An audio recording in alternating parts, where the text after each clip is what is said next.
A quote from Jordan B. Peterson. If you gaze into the abyss long enough, you see the light, not the darkness. Austin, what does this quote mean to you? See, now, I like that quote a lot because my perspective on life in general, but especially currently, is it can be seen as very nihilistic or pessimistic, but I like that because I feel like I've accepted the fact that when you get into this, stage or point in life where you're saying, hey, I want to have more, I want to be more, I want to be a better version of myself, it's going to start with a bunch of challenges. And just imagine yourself, right, as like a Marine or a Navy SEAL, right? That initial training, or I don't know whether it's camp or whatever that they go through in order to become a Navy SEAL or a Marine or something like that, right? Buds for the Navy SEAls, yep. Yeah. Very, very, very grueling. And it's not like it's a day. It's not like it's a week. I think it's like a month's process, like multiple months. And I guarantee you that while, especially like the first week or two, all you're going to see is darkness. Because you have to realize, or it comes to your mind, it's like, shit, man, I've only been here 2 weeks. I have a whole nother almost 3 months left of this shit. How the fuck am I going to do it? But once you gaze into the abyss long enough and you realize that whether you feel like doing it or not, whether you want to do it or not, you believe that your goal is on the other side of that abyss, or even you might even know that it's on the other side of that abyss. You just can't see the light just yet. You get better at saying, fuck it. I can't see the light. I can't. But I'm going to keep going because we talked about it before. I'm too far in. I've been gazing at the abyss for this long. It doesn't scare me as much as it used to. Time to keep going. And you realize the more that you gaze into the abyss, the further you go, the more that you traverse through it, you start to get more comfortable in it. And then you start to see a sliver of light the more you keep going. It might start off very small, but realize the more you keep going, the more work you put in, it gets bigger and bigger and bigger until you're finally there and you can see the light. And by the time you get to that side where you're able to see the light, you are no longer the person that you were before. The person who was green and, didn't understand what the fuck was the difference between their left foot and their right foot. You now know what it's like to traverse the darkness and make it through it. And that's something that most people don't know. And when you know that and you operate in the world with that tool set in your bag, now you have something that most people don't have in order to continue success and conquer the world. One of the virtues that you'll see reflected in almost every culture and every religion is the balance between good and evil, male and female, order and chaos, dark and light, old and young. And the best comparison that I can draw here is from the Taoist yin and yang. Order and chaos, or dark and light. So the black and white symbol that is forever revolving, that has a piece of the opposite. And the reason I mention this is because Jordan Peterson has 2 specific books. He has 3 in total, but 2. The most recent ones, 12 Rules for Life, An Antidote to Chaos, and then Beyond Order, 12 More Rules for Life. And the covers of these books, the first book is white, Beyond Order, and the second book is black, which is a reference to yin and yang, order and chaos. And he paints a picture where he states that your life you should have a comfortable or uncomfortable balance of chaos in your life. So whatever ratio works for you, order and chaos. And the way he describes for you to imagine how it looks is you're standing over a crevasse. You have a foot in order and you have another foot on order. And the abyss that's in between you and those two platforms is chaos. That's the abyss that you're staring into. And if you straddle too far, you could fall into the abyss. But if you barely take a leap or stretch at all, then you're not looking at any abysmal actions. You're not looking into any bit of suffering. And so the way that you can break down this reference is you can either voluntarily stare into the abyss, you can voluntarily take on difficult tasks, you can voluntarily take on excessive amounts of responsibility that give you meaning and sense of fulfillment in life, or you can find yourself in these difficult, abysmal, dark, chaotic situations involuntarily brought about by circumstances in your life. And I might be wrong here, but I heard something very interesting the other day. Domestic cows, when they sense a storm, they run away from the storm. But free roaming, I don't know if it's water buffalo or bison. It's a different one, actually. What's the one that's because a buffalo's huge, bisons are huge. Which one is smaller? I think the wildebeest, right? No. That's not a. It is smaller, but I don't think those are. Buffalo and bison are kind of similar. Wildebeest are a little bit distant, in my opinion, but they are smaller. Hang on, we got to find this because it won't work if I get the wrong one. Including bisons and buffalo, because bison and buffalo are like basically one is domesticated and the other one's not. They're different. They're more different than what people think, but I'd say they're like cousins. Wildebeest is a little bit. I think it's a buffalo. I think it is bisons. We're going to call it bison. Buffalo bison. We're just going to say buffalo. Okay. So, in order to understand this analogy, here we would begin. When a cow senses a storm, it runs away from the storm. And when a buffalo senses a storm, it runs towards the storm. And there's a reason. The cow that runs away inevitably gets caught up in the storm, and the cow is traveling with the storm. So in other words, the cow is actually stuck in the heat of the storm for a longer period of time. The cow has to be drenched, wet, cold, struck by lightning, you name it, for a longer period of time than the buffaloes. What actually happens is the buffalo runs to the storm because the buffalo runs through the storm. The buffalo seeks the discomfort and therefore has to suffer less because it's opposing the current of chaos. And I say this to say, you can choose to avoid the abyss, the darkness, and the chaos, but it will come at the least opportune moment and it will consume you and it will make your life a living hell. Alternatively, you could choose to run towards the chaos, look into the abyss, smile at the abyss, see the light, and conquer the abyss in a shorter period of time. It might hurt in the moment more than as if you were running away. However, it's short-term pain for long-term gain rather than long-term pain for short-term gain. You decide. Now,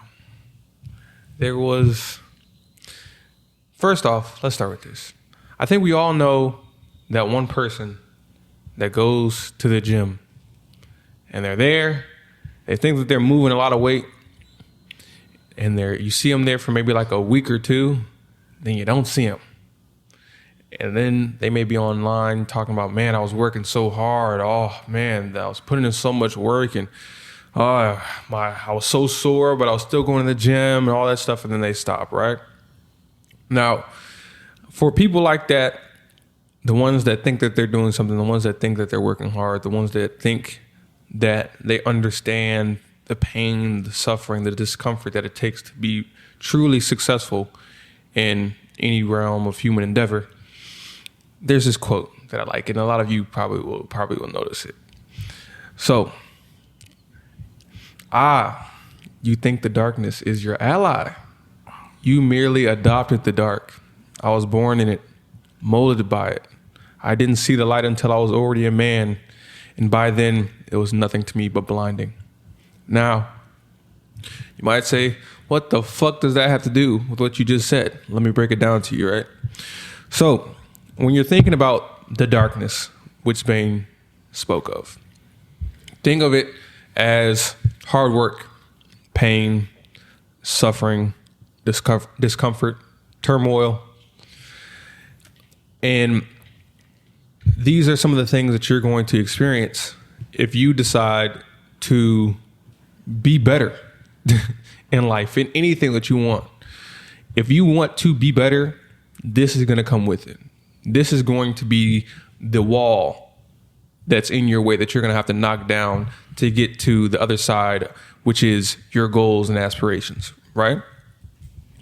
And when you're thinking about the light that Bane referred to, think about it as fame, critical acclaim, and monetary success. Now, this is something that we all want, whether it's one of those or all of those. Let's focus on monetary success, right? Monetary success is something that we do want. Most people want. They want to be rich. They want to have enough money to do what they want. If they don't want it just to spend money, they want it to just be free to do the things that they want to do, all right? And you wouldn't think of it as bad. But at the end there, Bane said that this light, the fame, the critical acclaim, the monetary success was nothing more but blinding to him. And to me, I would say that's a distraction. And you would think fame, critical acclaim, monetary success, a distraction. And I would say yes, because when you, again, accept the task of wanting to be better in life and sticking to it for the long haul, hard work, the pain, the suffering, the discomfort, that becomes the norm.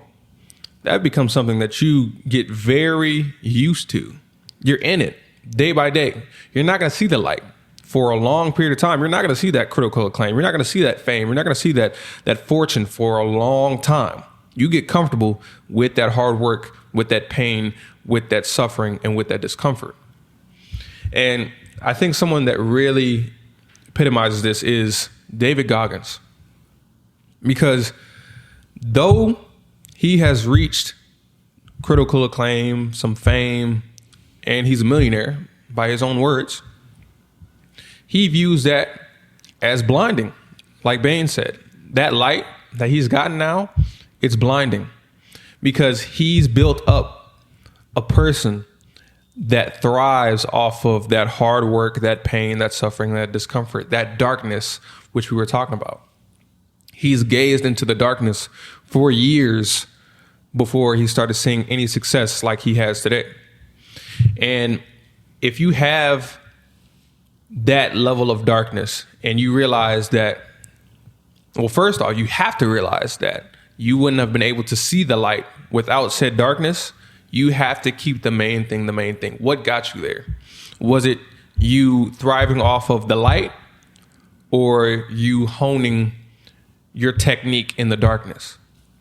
If you continue to hone your technique in the darkness, that fame, that critical acclaim, and that monetary success will continue to grow. But if you realize or don't realize that it's mainly a distraction as opposed to, the main thing that you're fighting for, the main thing that you're gunning for, the main thing that you want to focus on, you're not going to go anywhere. Because what's really the biggest thing, what's really the main thing is what got you there. It's that darkness. It's staring into that darkness. And if you lose focus of that and focus on the light, then you get veered off the path, and you lose that will and that strength that got you to the point to where you are today. So though people may say or may think darkness is something that you want to shy away from. In this case, if you think about it as all the nasty medicine that you have to take in order to get better, think about it that way. Use it that way. And realize that it's more of an ally to your long-term success as opposed to something that you should be afraid of. Because once you view it like that, it can get you a lot further. And it can get you the things that the light brings. But realize that the light can be blinding. And that blindness is a distraction. Now, I want to point out the context of that quote. When Bane said this quote, he was in the process of smashing Batman. Yes. This is at the very beginning of the movie.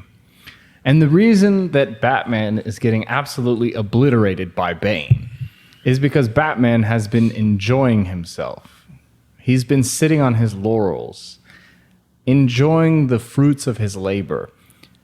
He's been living lavishly, so he hasn't been training. And the funny thing about all this is Batman because of his suffering. But since he hasn't induced or continued to peer into the abyss and to put himself into the darkness and expose himself to all these things that made him who he was, he began to lose his edge. Mm-hmm. If you stop at any point in your time, your forward advancement, you will lose your abilities and your capacities. Now, the good thing about this is you can get them back because there is such thing as muscle memory. And the way that works is once you've built muscle to a certain volume, your muscle cells are capable of re-expanding to that capacity in a shorter period of time. Meaning if you gain muscle, then lose muscle, the second time around, gaining that muscle is going to be easier. And it's the same thing with the skill. You've developed the affinity for the skill, you've developed the neural pathways, and you've developed the processes required for you to acquire or reacquire that skill. So you can always reteach yourself what it is that you need to learn. In life, you have to continue challenging yourself. You can't allow yourself to fall into a comfort situation. Now, there are seasons, and there are reasons for the seasons. There will be seasons where you get to sit back and relax a little bit. You'll get to spend some time with the ladies. You get to spend some time with your family. You might have a kid, and you might take that time to spend time with your child and raise that child a little bit. There also will be seasons where you're wildly disbalanced and you're doing nothing but suffering in the dark on your own. But you have to play into that. Even in those seasons where you're relaxing, you need to keep that edge. It was customary that all philosophers in ancient Greek and Roman times were athletes. Almost all of them were boxers or wrestlers, or in some way, shape, or form were doing competitive physical activities, which require them to continuously push their body to the brinks of human capacities. And not only that, they had to learn through suffering and trials, which gives you a whole new depth of dynamic and perspective in everything that you do. As we now know, and we've always known, but now scientifically, one of the best cures for depression is exercise. And why is that? Well, that's for you to do your research on, because there is a lot of factors, including neurostimulation, as well as simply the capacity to open new neural pathways and to think beyond what you are stuck in terms of a mental rut. And I want to end with this because I know a lot of people are scared of the dark in a sense, all right? And I want you to think about how, I don't want to say common it is, but just realize that when you're gazing into the abyss, I know that it can feel very lonely. You can feel very isolated and like you're the only person going through this experience. But realize and remember that damn near everyone that you've seen that has achieved some form of great success has done this. It all got to the point to where they had to stare into the abyss. And they kept going. They might have felt scared, but they realized that it's a feeling and it's fleeting. And they continued to put in the work. So as you're staring into the abyss, which is the hard work, the pain, and the suffering that you're going to have to go to get to where you want to get to, realize that though you may feel alone, this was a pathway already traversed by many, many, many people before that were just like you. Not the majority of people, the minority that chose to be successful and achieve wonderful things in this world. They have gone on this pathway before you. So have some solace in the fact that you know it has been achieved before and it has been done before, and that you can do it if you truly want to do it. Keep gazing, keep going, keep fighting, and you'll eventually get to the other side. So, on the journey to be successful and exceptional, the AM Club Podcast. Signing out. Mic check. The AM Club Podcast.